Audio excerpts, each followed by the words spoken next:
Houston, Texas.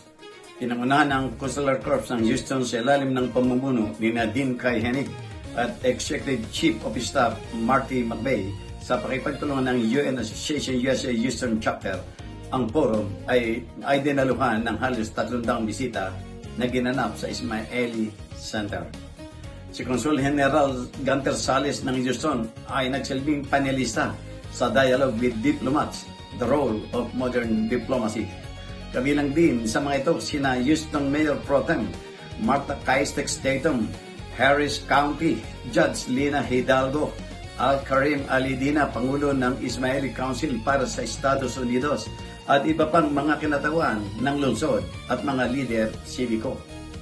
Kasama ni Consul General Sales sa panel sina Consul General Anna Hammarland Blix ng Sweden, Consul General Breno Diaz de Costa ng Brazil, at Honorary Consul ng Tunisia na si Adel Chauch. Sa kanyang talumpati, tinalakay ni Consul General Sales ang mga prinsipyo at halaga na nagsisilbing batayan ng patakarang panlabas ng Pilipinas, ang matibay na pagtutok sa mga karapatan ng bansa na sinusulong sa magitan ng matatag na bukas na dialogo at mapayapang paglutas sa lahat ng pagkakataon. At muling pinagtibay ang determinasyon ng Pilipinas na itaguyod at protektahan ang kapakanan at interes ng mga mamayang Pilipino.